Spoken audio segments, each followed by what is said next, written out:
We'd like to give a special shout out to the following people for making this episode and the rest of Act 3 possible. Louis, Malaya, Reg, Daniel Athern, Ostrakim, Vanna, Finch, Dr. Dan Venning, Sleepless Berry, Court, Rogue Canoe, John and Muna, Sadie, Zay the Great, Elliot Kane, and Trident. Thank you for your support. Maraming salamat.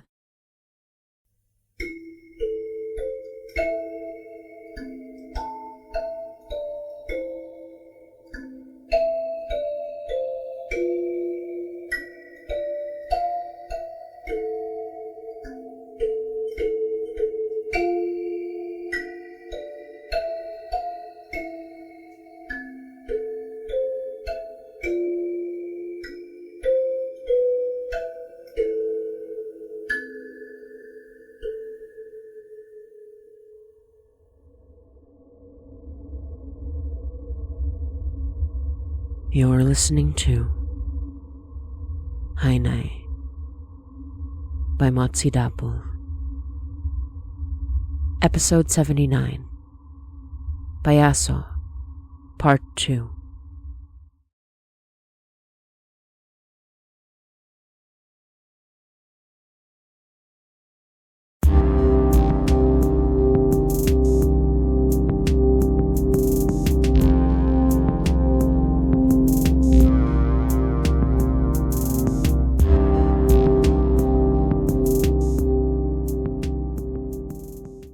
Only when I woke up was I able to breathe again.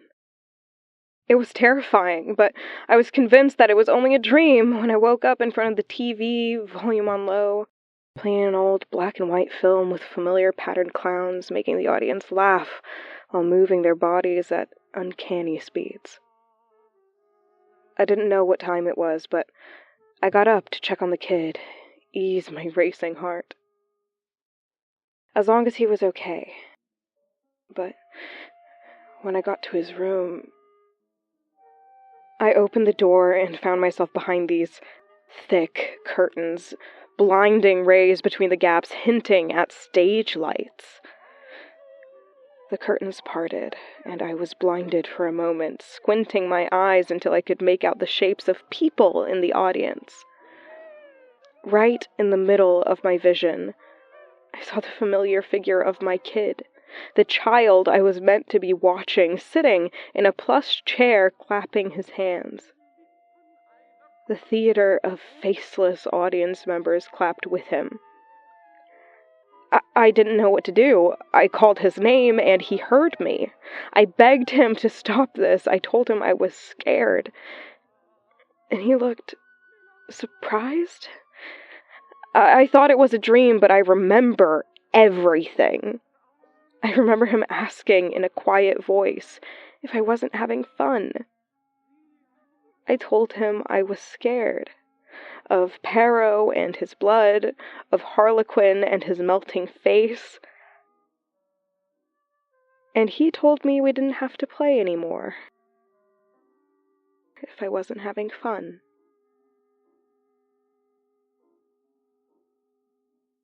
Suddenly we were in his room again. He was in bed, and I was standing by the door. He reached for me with both arms like he wanted a hug, and I came right over and hugged him tight. I was still afraid, though. I felt a prickle on my back and turned to the corner of the room. Sobbing into his hands, there stood Pierrot, blood dripping from between his fingers as he cried. Across from him, in another shadowed corner, was Harlequin, head tilted, melted face, laughing. In his hand was a weapon covered all in blood, like he just used it on someone.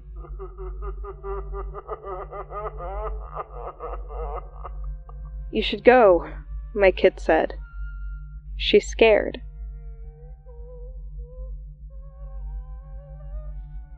But they didn't go. They both stepped closer, or the Harlequin did. The Pierrot, his friend Parro, almost glided closer, like he was just growing bigger and bigger in my periphery, closer and closer, and I held my kid tighter and he shouted, "Go away!" Not scared like I was, just angry. "We're not having fun anymore," he shouted, kicking his little feet. Such a brave kid. I don't know how or why he wasn't scared, at least I didn't at the time. Harlequin got there first, reaching for me, touching my hair, and my kid just smacked his hand away, seething now. As soon as he touched the thing, the place where he touched started melting, just like his face before I woke up. He started gesturing wildly, waving his weapon around like he was confused. And did you know that's where the word slapstick comes from? The weapon he had, it's a slapstick. You know? It's supposed to be funny. I could sort of see how it could be funny when the panicked, horrible thing stumbled to the ground and rolled around in silent agony as he melted from hand to arm to shoulder. I started laughing, even if I was still scared. You know, when you're terrified out of your mind and all you can do is laugh? He kept melting, and all I could hear was my kid shouting and Parro sobbing. But it didn't sound like sobbing when I listened closer. It almost sounded like laughing. I don't understand what happened next. Not that I understood anything at all, but at least I could see what was going on in front of me. With Parro, I remember those hands stuck in place, covering his face, grabbing me by the arms before I could even blink, and dragging me down into the floor. It was pitch black around me, and I couldn't breathe. I opened my eyes, I don't remember when I closed them, and above me, I finally saw his face, clearer than I'd ever seen it. I'd seen it in the dark. I'd seen it from far away, but this close, I could see the pale, white, painted skin marred with a deep-set, crying frown. Just like the Pierrot in the book. But his eyes were gone, blood flowing as tears down his cheeks, down the sides of his lips, making the frown look even deeper, like it was stretching down beyond his pale face. It could have been as beautiful as it was terrifying, but all I could feel was disgust. I pushed him away in a moment, feeling more disgusted than horrified, and I heard the deafening sound of something shattering as the bloody Pierrot broke right into pieces on the black floor in front of me, blood pooling beneath strange white pieces of skin. Like a porcelain figure dropping from a shelf. Part of his face was still intact, and his empty, bloody eyes closed, and the last bloody tear came down in a single drop down one cheek. I sighed, sitting down in void and nothingness. I sat there for a long time, until I heard footsteps and saw my kid coming toward me, holding something in his hands. It looked like he'd been crying, and looked ashamed as he held his hands out, palms open, showing me the shattered Pierrot figurine I bought him for his birthday. He apologized for ruining my gift, and I told him it was fine. Told him he could leave the pieces where they were. He scattered them on the floor on top of the bloody pile of Parro left there in the dark, and I took his hand as he led me out, up and back into his room.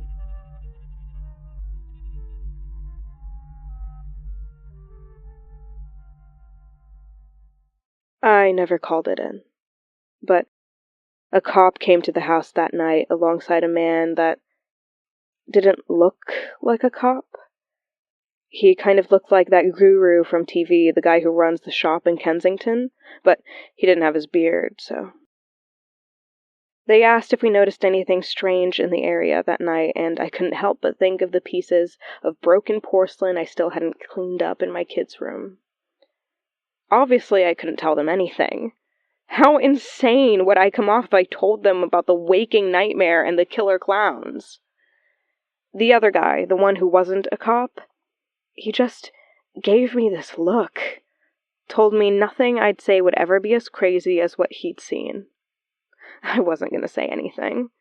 I would have closed the door if the first guy wasn't clearly police, but then the not cop said, "Clowns?" with a look of pure disgust on his face, and that one word froze me to the floor right there. The cop looked baffled, but asked me if I'd seen anything clown-related.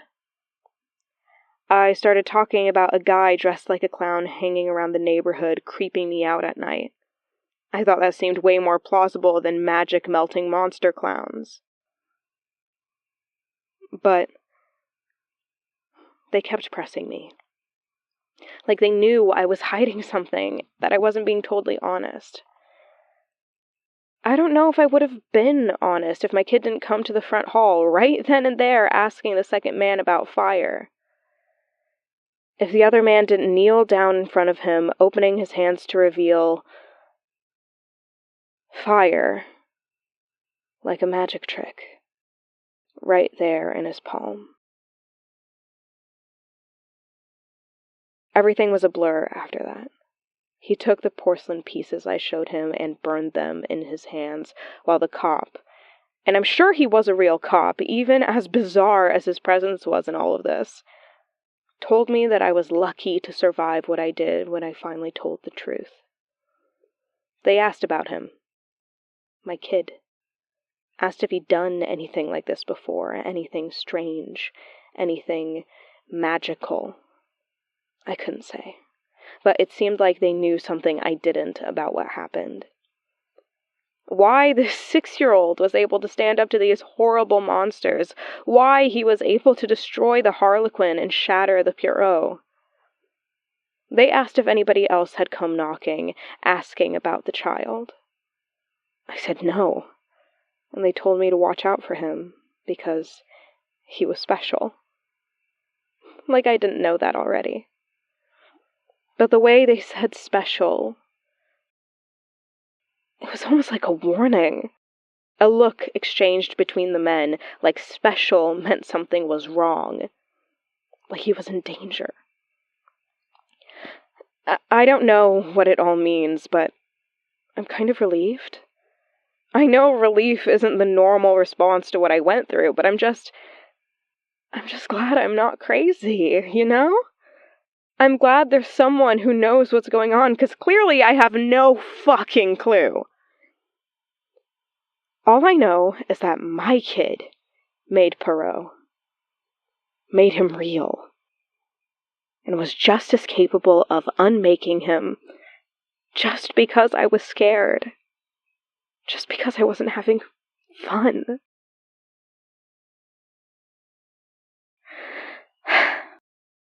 He's a good kid. I'm glad he's a good kid.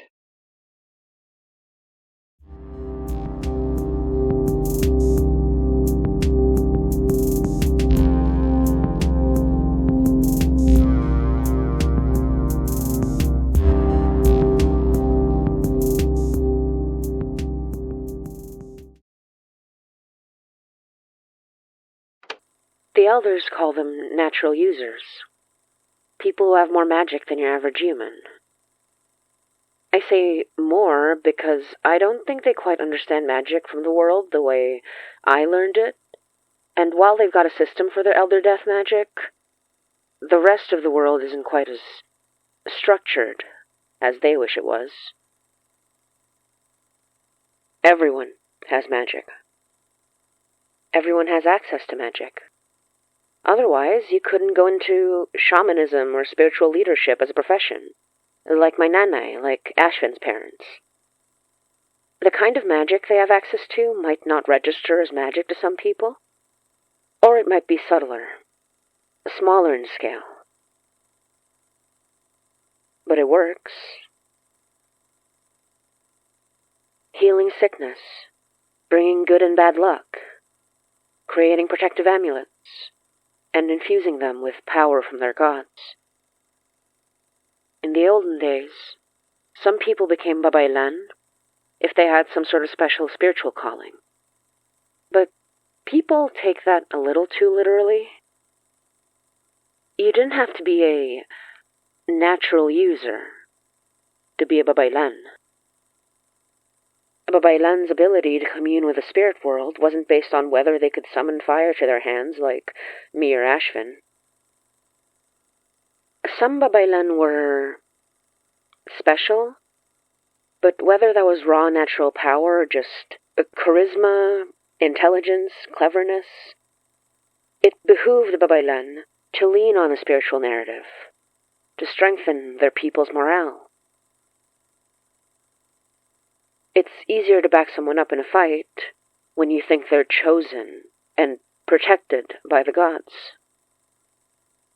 So whether that babaylan warrior leading a revolution was magical, or just a normal person who inspired people, isn't really something we can carbon date.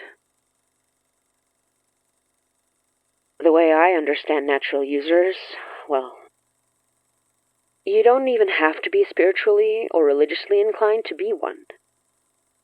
Sometimes you're just really lucky, and a little bit of the world's magic works in your favor. Sometimes you realize you can do something nobody else can do. And sometimes the magic of the universe is clear to you, and it manifests in ways that are undeniable, powerful, terrifying. If, say, a natural user was trained by an elder puppet master and took all her power from death magic, then she would be surrounded by death. Maybe she'd revel in it. Magic might bring you great power, but sometimes it might bring you ill fortune, more than good luck.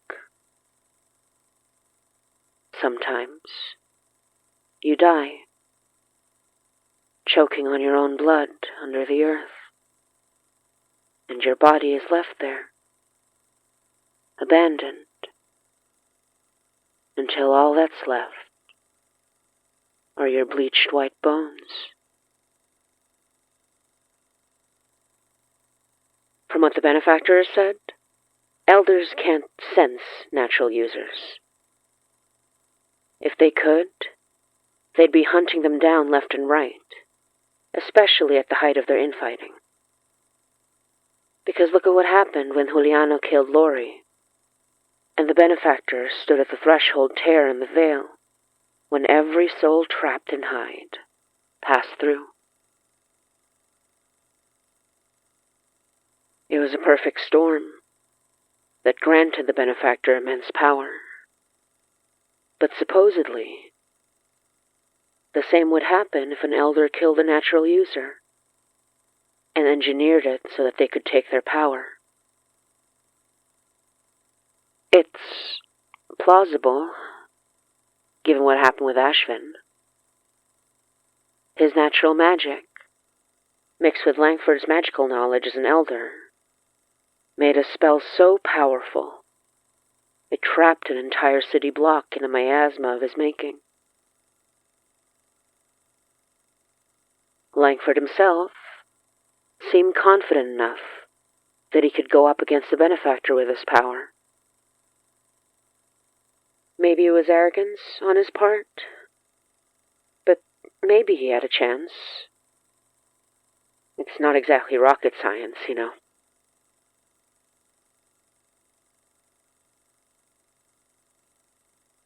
The benefactor's powerful, but given what we know, I feel like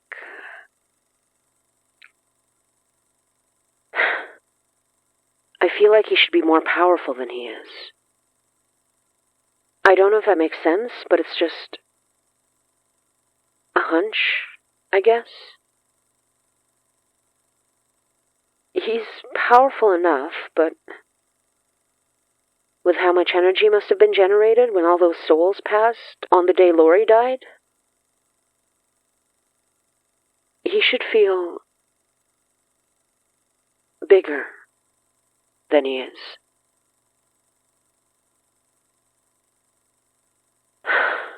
But who knows? Maybe his memory spell conceals him just as effectively as it makes people forget him. Or maybe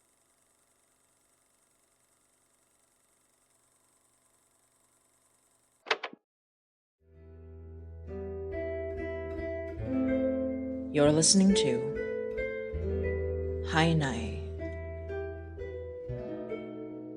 by Motsi Dapul.